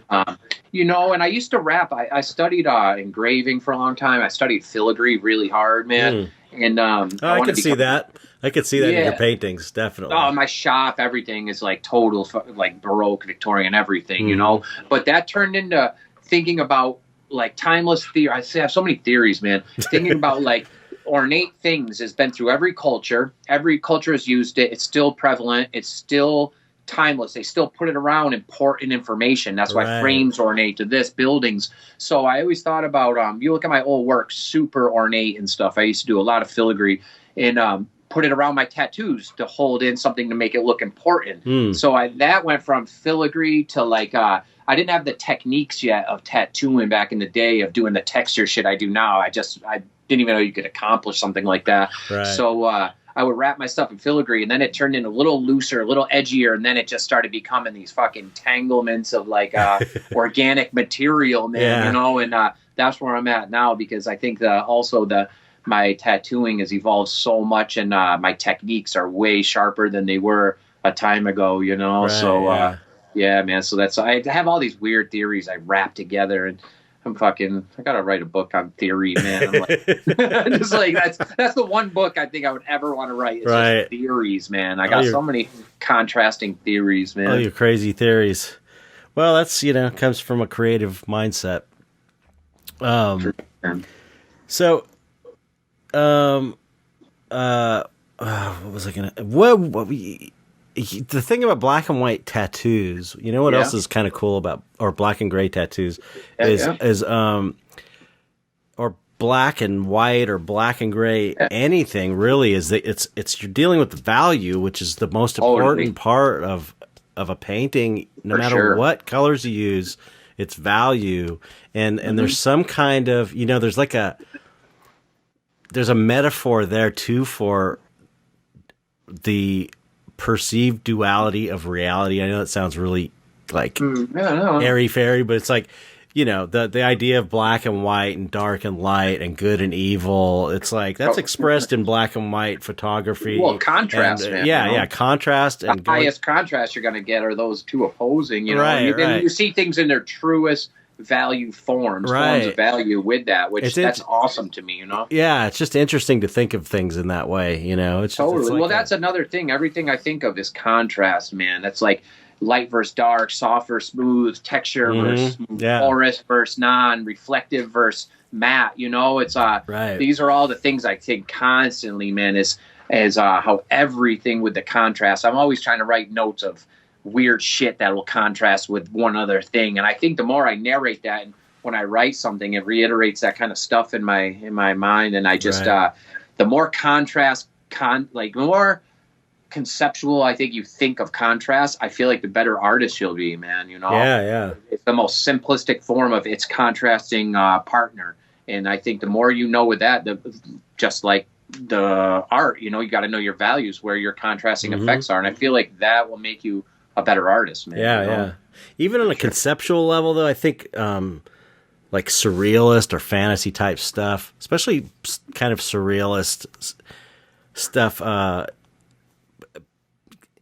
putting something with something that it doesn't normally belong with, that contrast between those two ideas and making them go together in the same way. Like, for example, your paintings, you know, it's definitely death. There's death in there. You do a lot of corpsey death stuff, but then you've got this beautiful filigree and flowing. So it's like that mixture of death and decay and this kind of beautiful flowing lines is like it's like a weird contrast for maybe a normal person would think it was weird. People like us think it's cool. Yeah, like a whimsical feel with something that just laid there and rotted. Yeah. It's just, it's on you. It's that, and that's a contrast of concepts, you know, which is I try to do that with my color formulas. I try to keep real organic colors, and then I'd put some synthetic color to give it a little one twist of that one variation to control the viewer's eye. I'm like where to strike first when you're looking, you know? Totally. I was going to ask you about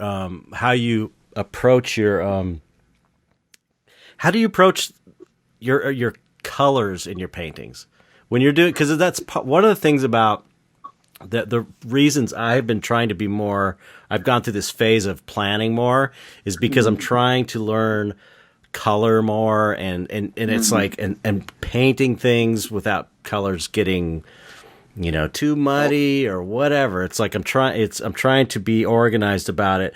I'm just curious how, that's one thing about, you know, painting and the style that you paint. It's like, what do you ever just like start throwing color on, or do you start with like earth tones and then build it, or how do you choose your colors? I guess if I'm glazing, it depends. Sometimes I'll do, you know, more of a grisaille effect, you know, whether it's black and white painting or, you know, umbers or whatnot. Sometimes I'll play with a Venetian red as an underpainting or whatnot. And I love Venetian red.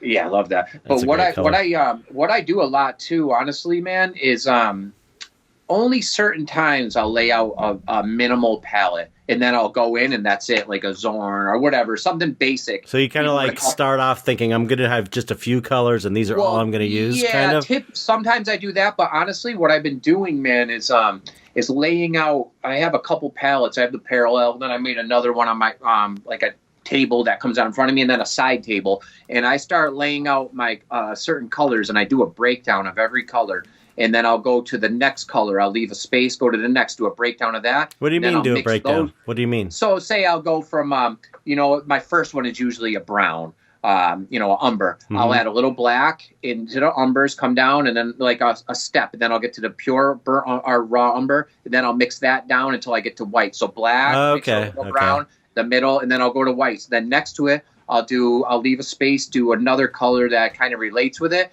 and then I'll mix those two together. So I have like the medium, what do they call it? Man, I forget what they call that.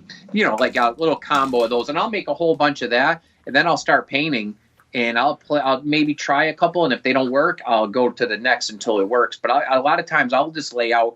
I'll make a color palette for, you know, a week and a half. I'll use that palette, and then whatever happens out of it, I just freestyle it and I pull out of them ranges. So do you like mix those values, like mix piles of those? Yeah, totally. Okay, so you're not just doing it on the fly as you're painting.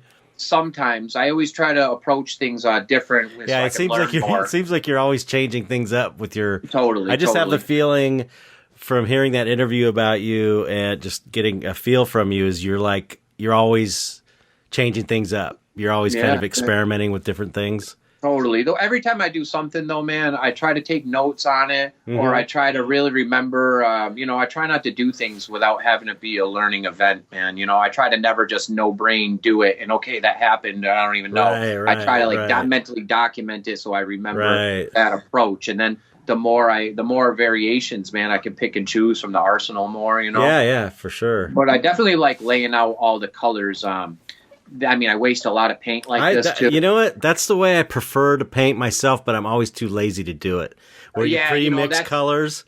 It takes an hour and a half, man, an hour for me to go through and do all every time I do it, I'm like, oh, I should do this every time. It's so much easier to have to not have to keep mixing the color up that you're using. Totally. You know what I mean? Sometimes I'll mix them all out and only use 2 colors, man. I'm like, and you know what I do sometimes too? I bought a lot of variations of mediums, and I've been really experimenting with all different mediums. And there's a couple, I got some oils, and I didn't think they were going to dry that fast. I mixed out tons of colors in 2 days, man. They're all starting to dry. I'm like, oh, shit, man. It's but whatever. So now I know which ones will dry too fast. Right. And I liked the certain finishes on certain mediums. I actually spoke a bit with Dose about that stuff, man. We went back and forth. And, Dos Diablos? He broke down some formulas with me and stuff, and I dabbled in his and played around. So I got a few cool pointers from his approach and whatnot. And man, I was actually I like his formula that he was using, his recipes for some things. So I went with some of those. I enjoy that. Oh, cool. And I collect a bunch of Dose's work too, man. Have you seen his new stuff for his new show? Really cool, man. That one with all the heads, it's like the fucking it's like the monument. What's that? Yeah. I thought the same thing. I fucking love that, dude. Mount Rushmore. Mount Rushmore on a guy's it's like of screaming heads. Man. He's got that one though. There was one that's like these. It's so abstract and weird. It's like these bodies all connected. These like alien bodies. It's so. He just always kills it, man. The dude it's so weird. His. I actually have one of his paintings right in front of me right here, man, hanging. I picked up a few of his, man. I'm a big fan. I feel like there's a lot to learn from his. His style's so different than mine, but somehow there's some super similarities of some things. I could see you guys showing at a 2-man show. It's like you're different, but there's fit. Some relation, so that's why I like his work, because he has more of a nice blended forms of things, and I do mine a little more rigid and shit. And so that's why I only invest in the things that I'm going to learn from, man. Right. I try never to everything. I study the shit out of everything around me, man. So I like collecting. Plus, he's such a cool dude, man. So cool. Such a nice guy. Yeah, so I picked his stuff up to really learn from a nice amount of his work and whatnot too, and I'm real selective of what I definitely subject myself around to, for sure, man. Yeah. So, but I probably have more originals of his work than anybody else's, I'd say. That's good. So, good investment. Yeah. Good investment. If I was buying art, I would definitely be buying his work. Yeah. So you do you have like how fast are you painting these? Are you stupid fast? That's what I thought. The way that you were cranking, there was a period. It's maybe not every day, but there was a period a while back. 3 paintings a day. I commented on it. I'm sure I commented on it back when you were posting like a new painting like every day, and I was like, man, how is he doing this? I was painting 3 a day during the pandemic, man. What size are they? Here's one right here, man. I got a couple here. I'll show you a couple. Cool. I'm gonna take pictures. These are. This is maybe, what is it? A 9x12. Cool. I don't know if you could see it. Yeah. 9x12. But these are in black and white. And these were in acrylic. I never messed with acrylic. So, but what I was doing, man, is mastering my speed painting, man. I feel like it's so invaluable to speed paint. Mm-hmm. You can learn so much in decisions, and this is how I tattoo as well. I never knew I did art like this until I watched a video of me painting, and I was like, what a fucking weirdo, man. Like, I looked so frantic and so chaotic, and it looked like I was doing absolutely nothing to the painting, man. And I don't stick in one spot, dude. I'm everywhere. Yeah. I don't know what my mind is seeing, but I never realized I painted like that till I watched a video, and it almost gave me anxiety, dude. I was like, ugh. Like, that's how I paint, dude? Like, what the fuck? And So after that, I was like, holy shit, man, that's how I'm like getting all these textures. I mean, there's got to be, that's why I always hashtag 1 million brushstrokes, man. It's like, I just can't even imagine how many brushstrokes are in each of my paintings. Like, not that they're like some super thing, but I mean, for myself, you know, after watching that painting and everywhere, man, it's like, just frantic and crazy. But, yeah, these ones, I was doing a learning process, man. I was doing 3 of these a day. Of those black and whites, and then I do. I got like a bunch of these. I don't know if you can see these zombied out ones I'm doing. Hold on, let me get a picture. Hold on. I don't know if you can. You know what? Check this out, man. Watch this. Okay. Where's my camera thing here? Ready? Watch this. This is that thing I was telling you about. Oh, yeah. Well, the polarizing filter. Yeah, I got a couple filters on these lights, so I guess it's not going to all work out. But yeah, I don't know. You can't really see too much. But anyways. That's 11-14, and some of those were, you know, they're a little more brushstroke related, but I felt like for that kind of painting, it expressed more for it, for those zombie ones. So I feel like the unfinished rawness of texture actually worked, you know. So some of those were like, I don't know, some of those are half hour, some are 2 hours. Crazy. Yeah, you know, but I'm comfortable with the outcome of where they look great at time, and I'm like, it is what it is, man. I'm not going to overthink it. Yeah, and you're not gonna. What's cool about painting like that, or one of the cool things about painting like that, aside from it being a good exercise as an artist, it's you don't brush out all your brush strokes. You have all kinds of cool strokes in there and stuff, you know. I did this one the other day. I'm pretty happy with this. You know, maybe let me turn the light on and see if you can see it a little better here, man. It's not the craziest painting, but this one here I did in 10 minutes, dude. Really? Okay, don't move. 15 minutes, That's dude. Crazy, you know? Crazy. So a lot of layers, but it's only an 8x10. But I think that one was 15 minutes, man. You know, which I mean, I'm not proud that I'm doing them that fast. It's like, you know, it is what it is. Yeah, it's cool. It's cool. I could do much crazier, in-depth, better forms, refined paintings, but dude, I'm, you know, what those paintings are is I do and they're usually come out better than my main painting. Mm-hmm. What I do is I paint a main piece when I do paint, you know, whether it's 18 by 24 or 16 by 20, whatever it is. I do that main painting, and then I'm like, I'm almost frustrated. I put so much time and like sat and been too stiff that I just grab some paint. I have my little thing of 8x10s next to me. I just grab one of those and I fucking speed paint as fast as I can as a study after I do my main study. That's so cool. So that's a lot of those paintings, man. People buy those too. They like them. I'm lucky they buy those. They got a good. They got a cool. It gives you a different feel.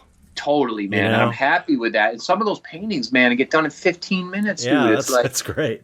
Fucking bizarre, but you know, I do that as a refined study of make sure I keep up on my speed painting as well. And it's not all about painting fast, man.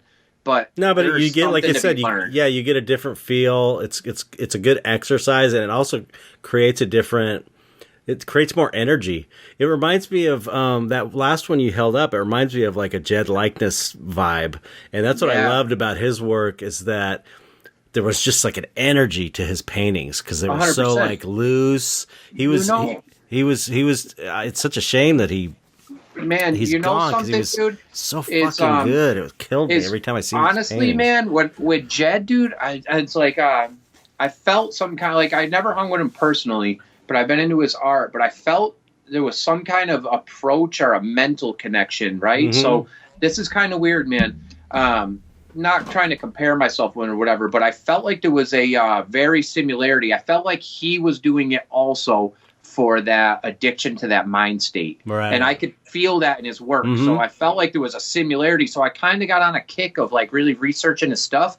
And it's really bizarre on how many similarities, man. Even our daughters, like similar names, like just a lot of weird shit. And I'm like, whoa, dude. And my wife is like, bro, like, calm down a little bit, like don't, because she knows like the whole deal what happened. And I'm like, man, it's weird, there's so many similarities with that dude and our work and approach, and I think mentally why we're doing it. And you know, like I said, I could usually read people fairly decent from my upbringing. So my wife is you know, she knows that too. People come to the shop, dude, and I'm like, right when they leave or when they come in, when the first 10 minutes, I'll talk my wife back. I'm like, dude, they're definitely a police officer. They're definitely this or this career. Right. And dude, I'm 90 out of 100 times I'm right on point. She's like, how the fuck do you know this shit? I'm like, I don't know, man, I can read it.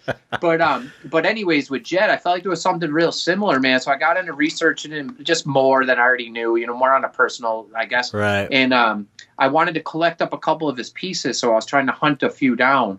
And I met with one of his, I guess it was like his best friend, dude.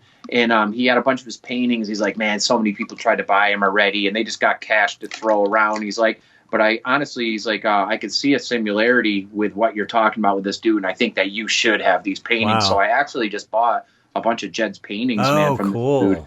Yeah, I got that.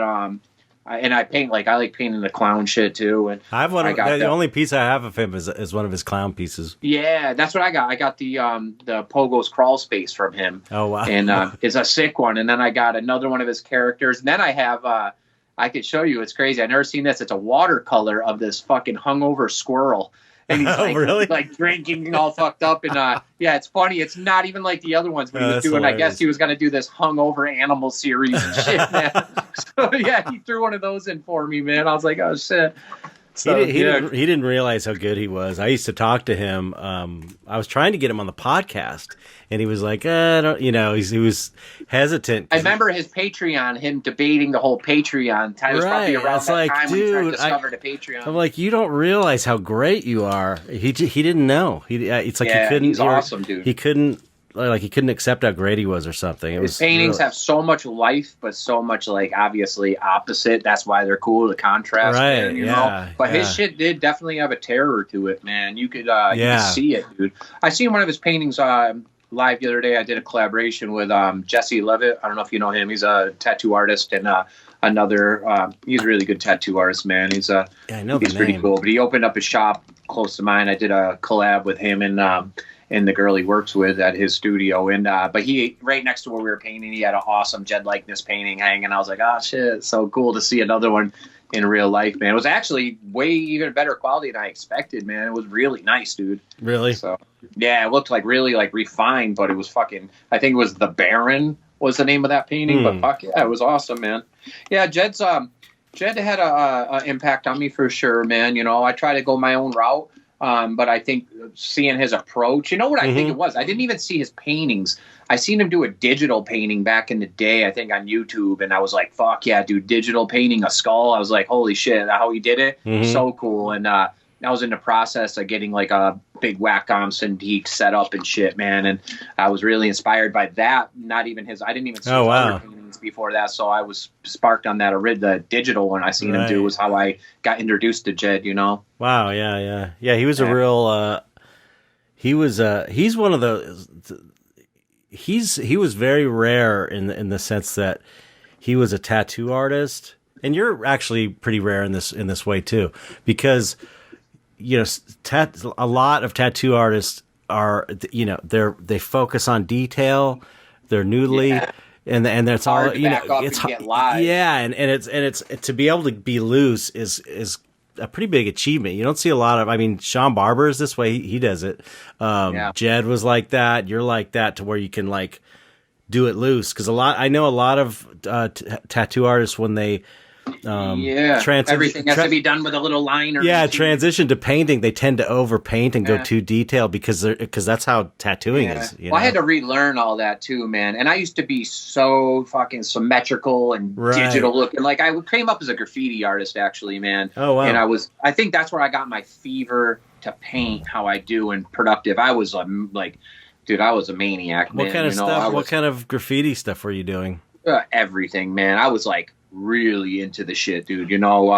I started off painting pieces and really complex, my shit now, the complexity of my organic stuff, I was doing almost digital looking cities of graffiti, ultra complex, but I was always into freehanding it and layering shit, so layered, but with a permanent pen. So it was whether if I was drawing, but when I was painting, same deal. But when I drew my stuff, it was always you couldn't go back, you know what I mean? And but yeah, I was into painting pieces and trains, super into painting trains. And then it kind of got out of control, man. I'm not going to lie. And I had some run-ins with police. Oh, It became shit. like a total war. And I started city bombing super fucking hard. And I actually had to move city to city because I was, fucking, Really? they started vandal squads over me and shit in this Oh, my area. When I God. moved back here, I was like, oh my God, is shit going to be okay when I go back there? Because I fled this area, man. They had the front page of the newspapers, man. Public enemy #1. Because I Are was you writing serious? enemy. Yeah, dude. It was like, they told me, like, on the front page of paper, the mentor of all the spiraling teens. They called me a gang leader and shit, man. Oh, my I'm like, God. I was just a graffiti artist. I had my friends. We were really into it. But I got into city bombing really hard, too, man. Dude, just 24/7. That was my life. Wow. That's crazy, man. I had to move city to city over it until recently when I moved back here. It's an addiction, bro. It's a fucking sickness, dude. Like you just can't stop. Once I start, dude, it's like I get sweaty palms talking about the shit. It's like right now. is it the rush of the rush of doing it, and you might be getting caught and not having to get caught while like you're doing it. Man. It's funny. I'm watching Predator the other night, dude, and I'm like, my wife's like, of course, gonna talk about Predator in the fucking podcast. She told me, she's like, you better be looking up other shit besides Predator before you do this podcast. All you're gonna fucking think about is that. Are you even ready? But I was watching the Predator shit, and I'm like, this dude is fucking everywhere, just killing it, like solo, like how I did graffiti. It was like playing war when you're a kid, bro.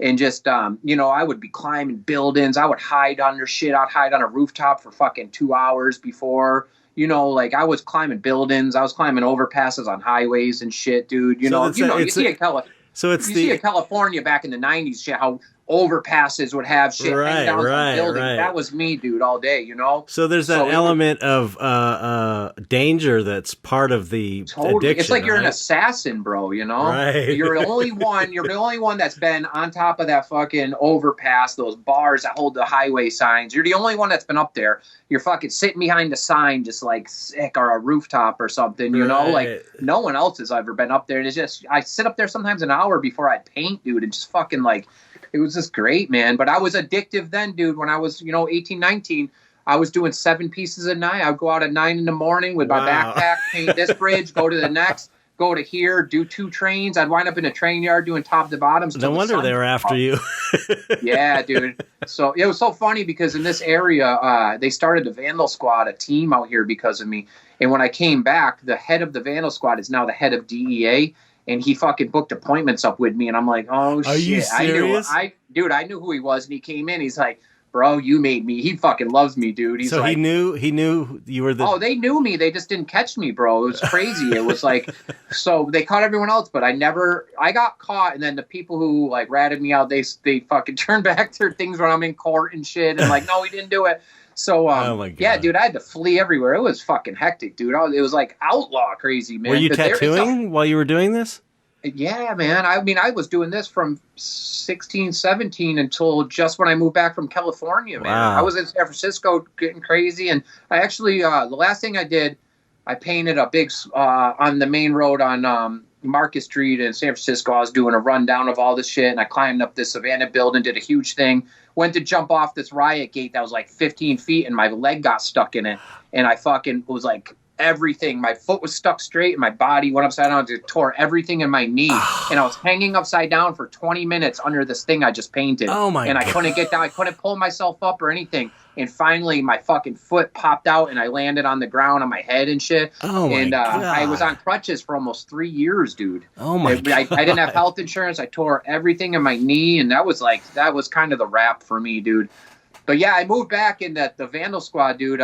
He booked an appointment, dude. And I'm like, fuck, so what is he going to say, dude, And so I come and he's like, man, you made me so rich in the 90s, man. He's like, the fucking mayor or whatever had a fucking hard on for you, bro. He's like, they wanted you, man. And he's like, that's why they started the Vandal Squad. I'm like, it wasn't me, man. He's like, what? Come on. I'm like, he's like, enemy. I'm like, no, man. Come on, man. Like, don't make it fucking awkward. And, dude, he wanted me to I ended up doing huge letters across his whole chest and shit, dude. He fucking loves me, dude. Wow. He's always sharing my work and stuff. That's amazing. Fucking hilarious, man. But, yeah, man, they failed me out of art school because of that shit, man. I tried to go to art school when I was young, and I had a teacher that was like 70, dude, from England or something. and the state troopers came and pulled me out of class for some graffiti shit. The dean of the school, everybody came and pulled me out. And dude, listen to this. I had my backpack. I'm like, oh shit, they finally got me. I have everything in my bag with my names and shit.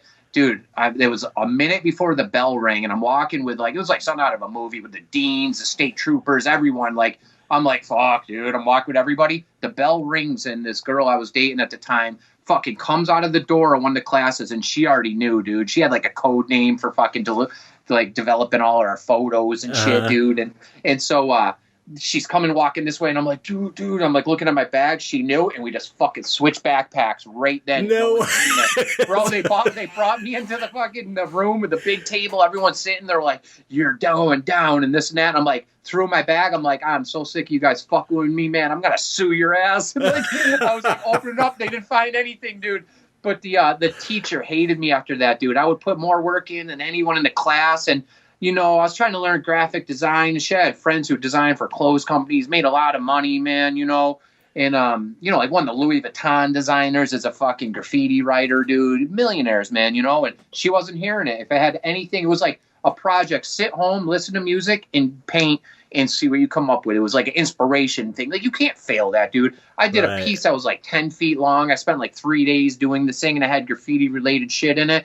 And she's like, that's a crime. It's, get out of this class. I'm like, dude, what? Wow. So she failed me, dude. I'm like, man, fuck art school, dude. Fuck that. I was like a rebel. And you know what's crazy, dude? That was when I was like 18.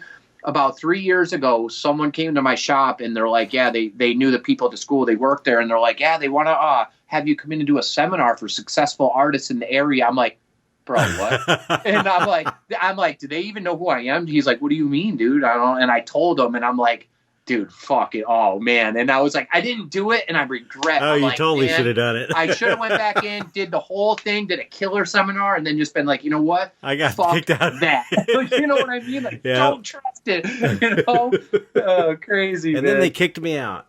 Yeah, totally, man. But yeah, shit, that was my upbringing, man. I was into music, producing music and stuff. I had a good career going with production for music and stuff. And I produced like instrumentals that sound like my paintings look, dark, surrealist.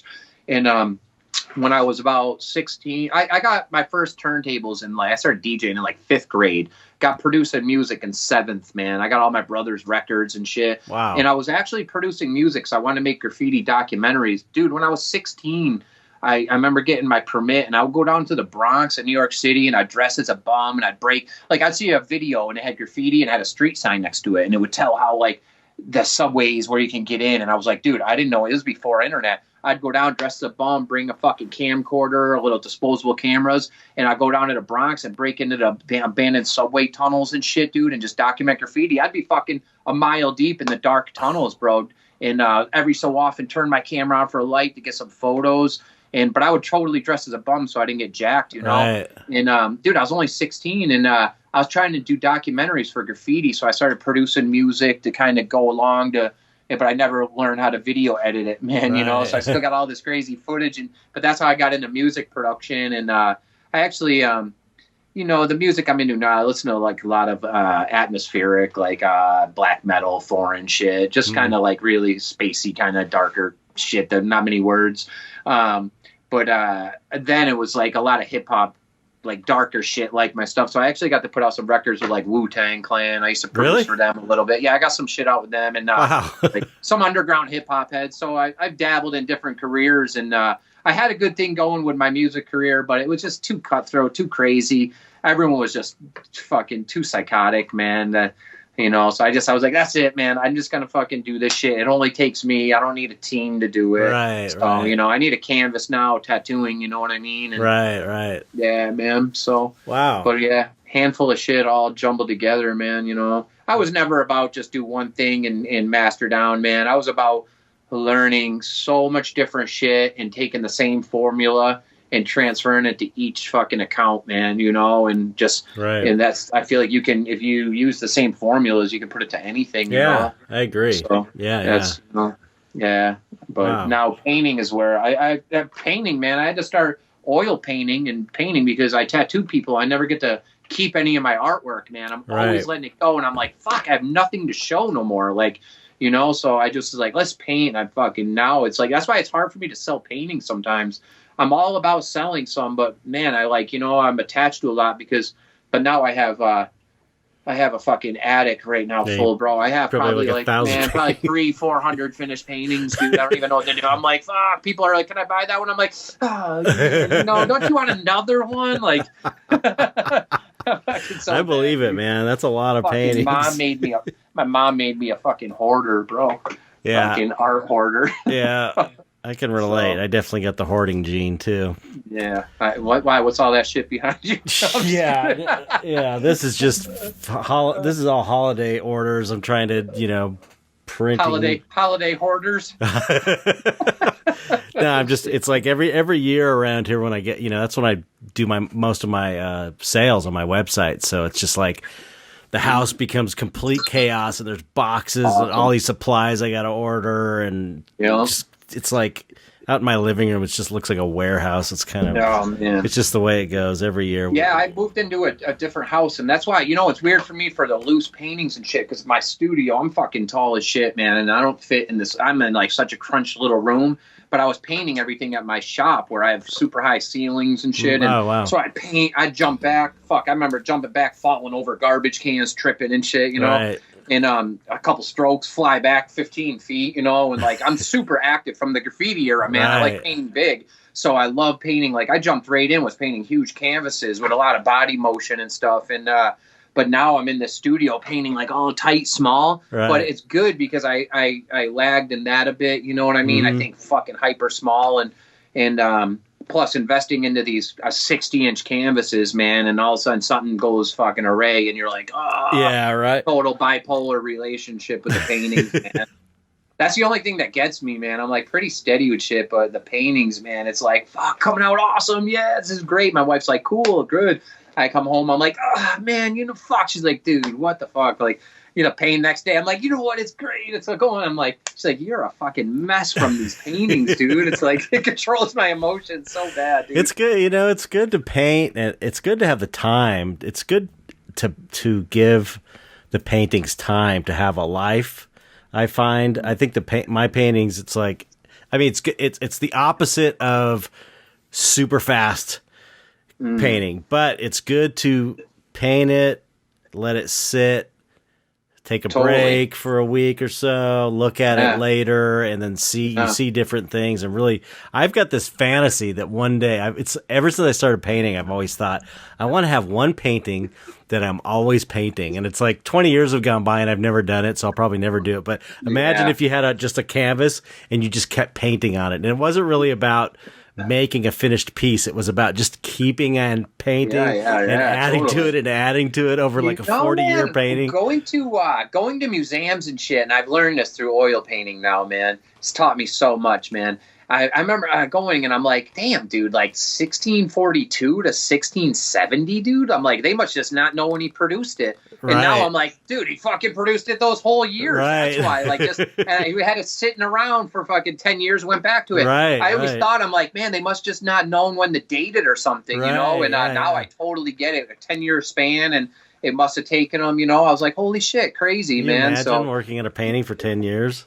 Crazy, man. You know, you see a lot of those going to museums, they'll have the date span, and you're like, yeah, they just didn't know, but they knew it was just a span. Because now I have so many paintings here. I'm like, I love that energy and life in the first run. It's hard for me to go back and paint like that. That Nosferatu one on my wall here, man, I started that about a year ago, and I just went back in on it like the other day, and now I'm lagging on going back in again. I want to do one more pass, but it's going back in, man. I think the way I go back in on paintings the best is when I do like a black and white, really like go crazy on my first layer, and then come back and start like glazing in some umbers, then my colors on top. Yeah. That's when I have the most fun. But when I do a colored painting, it's hard for me to go back in and start glazing color over the colors. I'm like, man, I want to do something else, you know? Right. Yeah, it's so I got so many unfinished ones like that around that are ready, they're killer, but they just need that extra kick, and I'm just oh man, you know?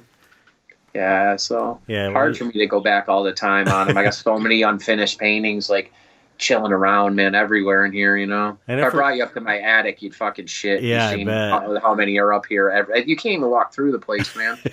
It's fucking crazy. Every so often, it's like, okay, varnish day. There's like 65 paintings to varnish. Wow. I fucking varnish, and I got to rest for like 2 days. My shoulder hurts. I'm like crawling around on the fucking floor, trying not to get dust on the varnish pieces. Well, like you varnish your pieces and lay them down, or you stand them? I lay them down. I get a little bit of pools on a few, man. It's like I use Gamvar, and if I leave them up, I get like drips. So it's like I've got it to where it's like if that's not too much, I use this just the right amount of varnish, and then I lay it flat and I put it in this little storage room we have where it's not going to get disturbed or dust's not going to fly around. That's usually what I do. You ever use Damar varnish? Like they buy them. I think it's Windsor Newton. I mean, Damar. It fucking smells strong. I used to use it on my studio, and damn, bro, it's like I walk out high as a kite, bro. It's fucking rough. Yeah, I've never used it, but I think they use it in this stuff, this traditional Marige medium. Yeah. I forget the name of the company that makes it. It's like I think I purchased some of it. Old Traditions or something. It's like legit old school traditional formula, but it stunk so bad I couldn't use it. So bad, dude. It was great to paint with, but I'm painting in a pretty small room, and even with ventilation, it was just too much, man. Yeah, that's how what's it called? It's getting like that for me using what is it? I got it right back here. The shit right here. Liquid's getting like that for me, man. Shit gives me a headache nowadays, man. I've been using a lot of oils, man. Dude, experiment with the oils is great, bro. The difference in how the feels to everything. Man, it's really fun, man. I'm definitely glad I got into that. Yeah, I'm gonna start using just linseed oil when I get a chance. Right now, I got a painting I got to do that's like has to dry. Yeah. It's on a deadline for something, and I have to be able to control the drawing. But once I get some time to go back, and I'm just gonna start, try and get away from the liquid. I think. And it's intimidating, man. I've done it before, and it's like, but I haven't, like you're saying, you've got these cool formulas from Dos Diablos where it's like probably a little bit of terps and a little bit of oil. Whether in the time frames of his paintings, so what he used it, and I'm like, fuck yeah. So that got me sparked because I've been wanting to do it. I'm a super technical thinker, man. So the technical shit attracts me, man. But it was a little intimidating, like the mediums, man, because I just said no. But I bought a slew of shit, bro. And I started researching every kind, writing notes on what kind are best for pale colors to to each different types of oils, like walnut oil. I'm using walnut right now. Walnut, I have one without an alkyd, one with an alkyd. I actually really like using the walnut. It's nice. It dries fast as shit with the alkyd. With the alkyd, Yeah. Faster than liquid? I feel it has a different consistency. It makes it way more smooth. Like I feel like it's more like those real old, like not real oil paintings, but like traditional old school paintings, like the smooth oil, like almost how a linseed does. I feel like liquid is like, I feel like it almost makes it too like, you paint like glaze with it, and it's like you almost get pooled up areas. Yeah, it's like a jelly kind of liquid, sort of. Yeah, like a jelly. I feel like you don't get that with this. You get that like smooth, like consistent oil, enamel. Yeah, finish. Man, it's great, totally. And I did a couple the other day, and with the like an enamel look on it. And man, it has such a rich look, like that Nosferatu one. Right. I know you're not supposed to mix them, but at the beginning I did liquid on it. Whenever I did the first one, I went in with I oiled it out with the walnut oil, and then kind of wiped it off a bit and went back in, and it's got such a nice like enamel look to it. I really enjoy it. Yeah, I'm at a point where I need to start playing with mediums, different medium formulas. Yeah, they don't smell as bad as the liquid either, man. The liquid's powerful. Well, I used to love it, but now I get a headache. Yeah, anything that's giving you a headache is not good to be breathing. So it's like, that's why Mark Ryden says he just uses linseed oil because it's not toxic. It's safer. Exactly. That's what I like, safer, because I got my daughter up in the house too. And everything. Where our house is a little smaller now. We'll be moving into a nice bigger house soon, and yeah, man. Cool. Have a bigger area for studio away from it, be able to breathe, and not killing myself. That would be good. You got 5 million more paintings to do. Yeah, you can't totally. kill yourself. I'll have them done in a week.